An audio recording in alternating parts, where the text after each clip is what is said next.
Paano mag-book ng ticket online? So tara, samahan niyo ko.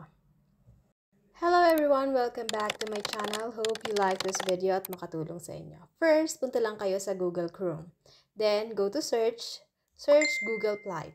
Ito yung isa nga palang website, Skyscanner. Madami din diyang offer. Dito tayo ngayon sa Google mag-explore ng mga flights. So, click lang natin to guys. Find cheap flights worldwide, book your ticket.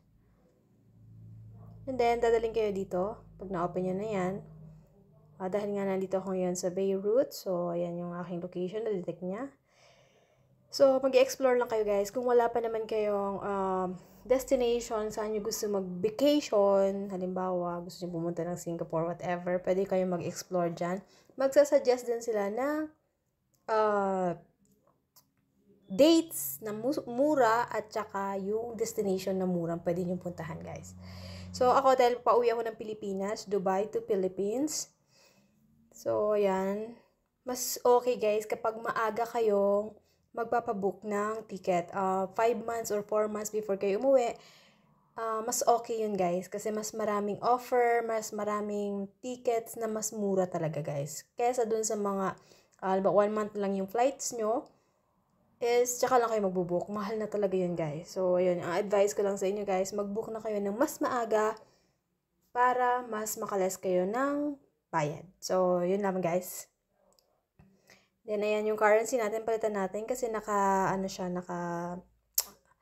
pound. So, ayan. Lagay natin sa peso. Ayan guys, may nakita tayo dito. 24,000 lang. Ano na yan? Round trip. So, pero magkaiba ng ano yan. Cebu Pacific. Tapos, yung isa, ibang airlines. Yung pabalik. Tapos, try natin maghanap pa ng iba. Maraming mura dito guys sa Google Flights. Explore nyo lang talaga. Maghanap lang talaga kayo. Tiyaga lang. So, meron din naman dito Emirates, 35,000. Pero separate ticket to guys. Ibig sabihin, yung pabalik, ibang airlines na yun. Pwedeng Cebu Pacific or Philippine, yung PAL. Ganon. So, ayun. Depende yun guys. Kasi kapag talaga Emirates, mostly mahal talaga. Expensive. So, yun guys. So, mag-explore tayo. Try natin tong i-book ang Emirates, yung 37,000. So, ito guys, yung 37,000, meron na siyang 1 hand carry and 2 free check-in luggage. So, pagka sa Emirates, mostly is 30 to 32 kg lang ang minimum nila. So, magpipay na kayo. Maximum pala yun guys. And then, dahil nga book Jutsi, ibang airlines yung isa, wala tong luggage. Yung pabalik nyo, wala na yung luggage, yung 8,700.